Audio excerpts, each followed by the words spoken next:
পঞ্চম শ্রেণী পৃষ্ঠা ৪১-এর এখানে ২ নম্বরে আছে মিশ্র ভগ্নাংশ বা পূর্ণ সংখ্যায় প্রকাশ করো। এখানে সবগুলোই যেমন এখানে ৫ ভাগের ৭, উপরের সংখ্যা লব যদি বড় হয় আর নিচের হর যদি ছোট হয় তাহলে তাকে অপকৃত ভগ্নাংশ বলে। তার মানে এই সংখ্যাটি দেওয়া আছে কত? অপকৃত ভগ্নাংশ।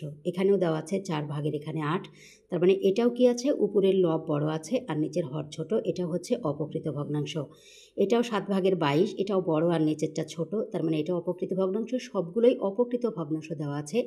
এগুলোকে মিশ্র ভগ্নাংশ বা পূর্ণ সংখ্যায় প্রকাশ করতে হবে। এখন এগুলোর সমস্যার সমাধান করে দেখাবো। এখানে প্রথমে দেওয়া আছে ৫ ভাগের ৭ ভাগ। মিশ্র ভগ্নাংশকে যদি আমরা অপকৃত ভগ্নাংশকে মিশ্র ভগ্নাংশে প্রকাশ করতে যাই তাহলে নিচের যে হর আছে হর দিয়ে লবকে ভাগ করতে হবে। তাহলে এখানে যদি আমরা ৫ দিয়ে যদি ৭কে ভাগ করি, তাহলে ৫ দিয়ে যদি ৭কে এখানে ভাগ করে দিই তাহলে ৫ ৭-এর মধ্যে কয়বার যাবে? একবার। ৫ একে ৫। তাহলে এখানে কত থাকে? ৭-এর মধ্যে ৫ বাদ দিলে থাকে ২। এখানে যে ২ থাকবে, এই নিচের যে ভাগশেষটা থাকবে এই ভাগশেষটা উপরের লব হিসাবে চলে যাবে, আর এখানে যে ভাজকটা থাকবে এই ভাজকটা নিচের হর হিসাবে চলে আসবে। এটাই হলো মিশ্র ভগ্নাংশ, হলো ১ সমস্ত ৫ ভাগের ২ ভাগ। এখন এখানে আরেকটি আছে ৪ ভাগের ৮। এটাকেও একইভাবে প্রকাশ করব। ৪ দিয়ে আমরা ৮কে প্রথমে কী করব? ভাগ করে দেব। তাহলে ৪ একে ৪, ৪ দুগুণে ৮, ২ হয়। এখানে যখন মিলে গেছে তখন যে সংখ্যাটি বের হয়েছে এটাই হচ্ছে পূর্ণ সংখ্যা। এর সাথে আর কোনো অপকৃত ভগ্নাংশ নেই, মানে প্রকৃত ভগ্নাংশ নেই এর সাথে। তাহলে আমরা এটাকে কি বলবো? যে এটা পূর্ণ সংখ্যা।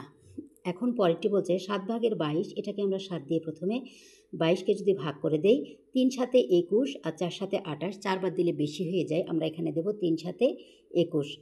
এখানে ২-এর মধ্যে ১ বাদ দিলে থাকে কত? ১। তাহলে যে ভাগশেষটি থাকবে এই ভাগশেষটি উপরের লবের কাছে চলে যাবে আর নিচের যে ভাজকটি এটা নিচে চলে আসবে।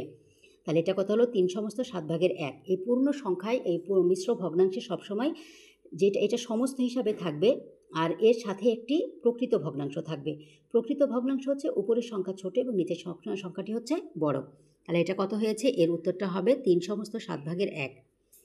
এখানে দেওয়া আছে ৮ ভাগের ৩৫। ঠিক এটাকেও ৮ দিয়ে ৩৫কে ভাগ করতে হবে। ৮ দিয়ে যদি আমরা ৩৫কে ভাগ করি, ৪ ৮-এ ৩২ আর ৫ ৮-এ ৪০, ৫ বার দিলে বেশি হয়ে যায়, তাহলে এখানে দেবো হচ্ছে ৪ বার।